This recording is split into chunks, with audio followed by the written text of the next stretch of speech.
Hey friends, it's Corey from Hey Let's Make Stuff. In today's video, we're going to be talking about Glowforge's newest craft laser. So you might be looking at this machine going, didn't we already talk about this? Isn't this the Glowforge Aura? And it looks like it, but it's not. It's actually Glowforge's newest machine, the Glowforge Spark. It's very similar to the Aura, but it does have some key differences, so we're going to talk about all of that and more in this video. The Glowforge Spark is actually designed to be even easier to use than the Glowforge Aura. They're aiming it at the most beginner laser crafter you can imagine, and I think they've done a really good job with what this machine offers for the price. So if you've been thinking about getting into laser crafting, this machine is really a great beginner model. I like to think of the Glowforge Spark as sort of a bridge. So if you are a Cricut or sublimation crafter and you want to get into laser crafting, but you don't want to spend a lot of money, the Glowforge Spark is going to get you there. Additionally, this is a great machine if you don't have a lot of space, and again, if you don't have a big budget. So I'm going to start out by talking about what this machine costs and comparing that to the Aura. If you are watching this video in about the first month when this comes out, this machine is on pre-sale for only $599. The Glowforge Aura is $1,199. And there are some differences, but they aren't that big. This is basically a very similar machine for about half the price. So if you have been thinking about getting into laser crafting, this is definitely a more budget-friendly option. Once the pre-sale runs out, this machine will run at $699, which again is still a very good price compared to basically any other craft laser on the market that I have found. And it is also incredibly easy to use, which is really good if you are sort of intimidated by the whole laser crafting world. Before we get talking about how the Glowforge Spark and the Glowforge Aura are different, let's talk a little bit more about this machine. This machine is a diode laser.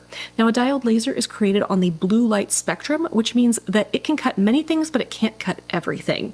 So if you want to cut things like clear acrylic, blues, other colors of acrylic, you are going to need to save up and upgrade to a bigger CO2 machine. And that includes things like the Glowforge Plus or the Glowforge Pro. This machine, however, can cut all sorts of wood, leather, veneer, and some colors of acrylic, including black, red, green, and purple. Diode lasers are so much smaller and more economical and longer lasting than the big CO2 lasers, so they are perfect for hobbyists and small machines like these. But that doesn't mean you can't make a lot of projects. So I have a bunch of projects here that I have made with my Glowforge Spark, and I'm going to pull them out so we can take a look. First up here, I have this cute little Highland cow ornament. This is layered wood. All of the projects I'm showing you today are actually within the Glowforge catalog.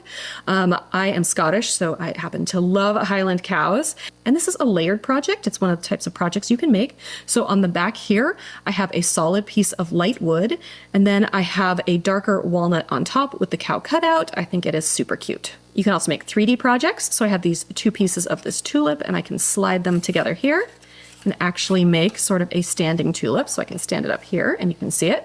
Go ahead and show you from the camera at the front so you can make little 3D projects like this. Very cute for your holiday decor and really nice because they actually store flat. I also have a couple of engraved wood projects. So I've got 4 different types of wood here, all engraved to make these very beautiful coasters, as well as this larger sign that I made here that is also engraved.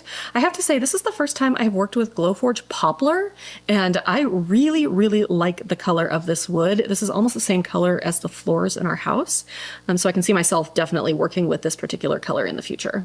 Additionally, you can cut acrylic, so I have these cute little earrings I've made here. My son wanted an I love you for his room, so I just cut it out of black acrylic. And then I have this cute little bookmark cut out of this teal acrylic. Now you may remember that I said that you can't cut blue. Glowforge does have an eco-thin teal acrylic that does cut using this laser. I don't know what they did or how they did it, but it is one shade of blue that you can cut using a diode laser. I showed you some of the things you can make, but let's go into the materials a little bit more. So in the overhead here, I've got this light walnut plywood. This is what I made that tulip out of. I also have a cherry veneer. Veneer is basically a very thin slice of wood, and you can do this for layered projects, and it works really well. And then I have a thin natural leather. And I have to say it cuts really nicely. However, I am not a huge fan of how this smells. So laser cutting in general can be a little bit smelly. The air filter on the back of this machine, which I'll talk about a little bit more later in this video, does help. But I did find that the leather itself was quite the stinky product to cut. So if you are really sensitive to smells, this might not be the material for you, but overall it did cut really nicely. I also said they have that eco-thin acrylic. So this is black, but again, it comes in several colors. And then you can also cut Glowforge's iron-on. So this is basically a vinyl alternative. Let's talk a little bit more about cutting vinyl on any laser cutter.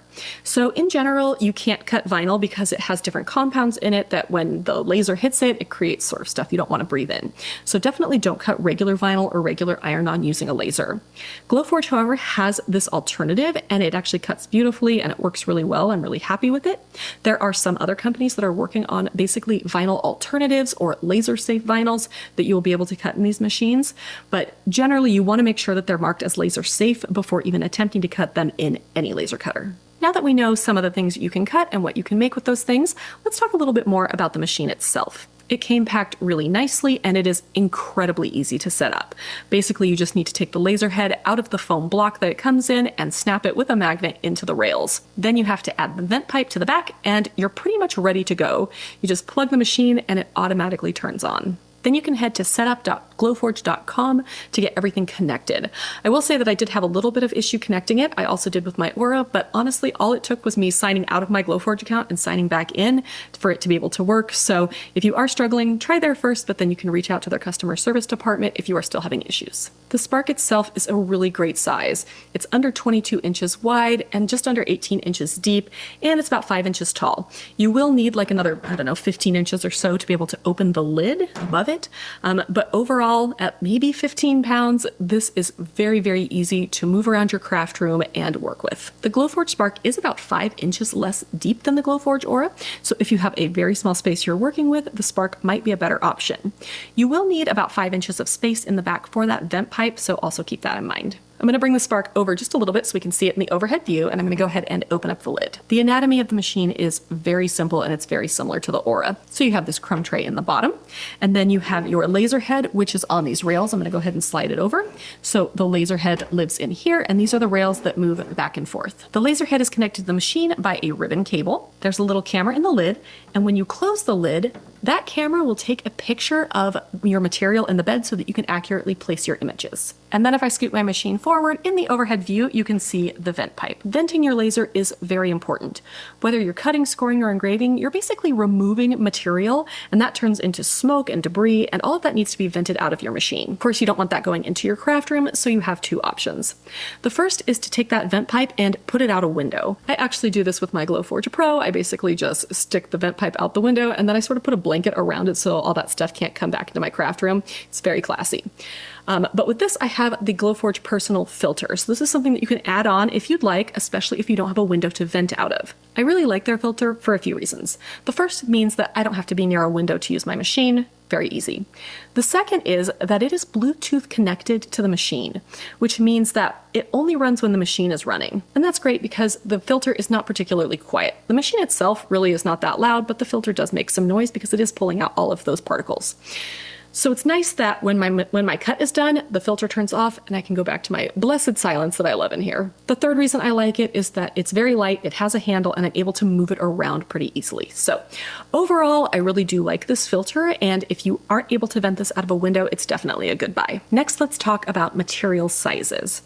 So the Glowforge Spark can cut around 8.5 by 11. That's sort of its processing area. That's different than the Glowforge Aura, which is 12 by 12. So this is a smaller machine, and that is one of the few differences between this machine and the Glowforge Aura. The sizes of materials, however, make that 8.5 by 11 just a little bit tricky.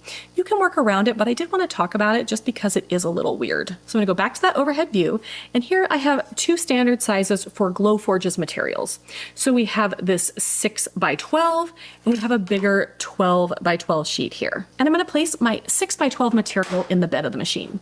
This totally works because you can slide this back and forth, so you can cut the whole material. Even if you can't cut it in one go, you're able to use the whole material.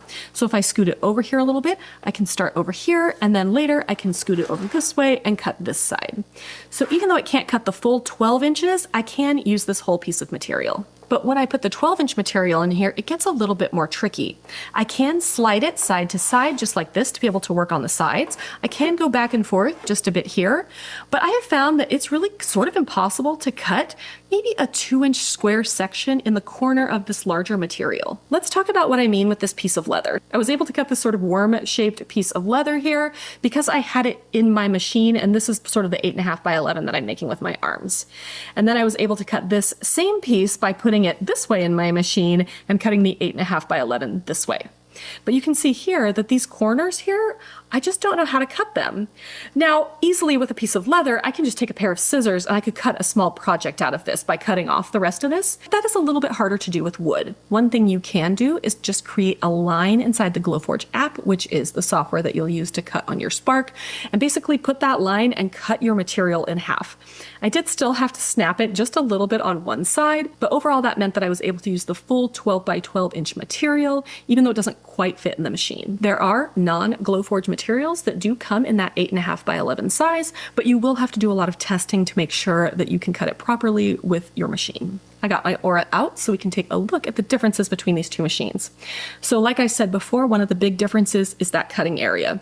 The Glowforge Aura can cut 12 by 12 materials, and it's more like 8.5 by 11 in the Glowforge Spark. Another difference, which you can see here in the overhead view, is that the Glowforge Aura here has this pass-through, which allows you to put materials in on both sides and cut much longer materials. The Glowforge Spark doesn't have that pass-through. Then there are some cosmetic differences. So the Glowforge Aura has this pretty orange trim around it. It's got a little bit more orange trim around the lid. But overall, they are very similar machines beyond those few differences. And then the biggest difference is obviously the price. The Glowforge Aura, $11.99, still a really good price for a laser cutter. And the Glowforge Spark, even better at $6.99. $5.99 if you get it within that first month of their pre-sale. So do I recommend Glowforge Spark? I do, with some caveats. I really do think this is the perfect machine if you are a beginner and you don't have a big budget. I really feel like if you want to do a lot more with your machine, make bigger projects, those sorts of things, you'll want to save up and upgrade. But if you just want to get your feet wet in the laser crafting world, if you just want to make things for your own personal use, this is a really, really great starter machine. If you're starting a business, however, this is definitely not the machine for you. It's just not fast enough, and it doesn't have a big enough cutting bed. So for example, I made this cute little welcome home sign, and it took me 1 hour and 18 minutes to engrave and cut on my Glowforge Spark. It would have probably been exactly the same amount of time on that Aura as well. So if you are looking to make things for a business, you're going to need to work faster than this. But if you're just looking to make things for yourself, maybe some gifts here and there, but you're not worried about making a lot of things, then this really is a great budget-friendly beginner laser. Additionally, one of the things I really love about Glowforge in general is that they are very beginner-friendly. So if you are intimidated because laser cutting with fire, it can be very intimidating, a Glowforge really is a good place to start. You can use their materials, and all of the settings are dialed in, so you don't have to worry about any of that. You basically just put your material in the machine, add your design, and the Glowforge does the rest. It really is a very easy machine if you're intimidated by some of the bigger lasers. All right, that is my overview of Glowforge Spark.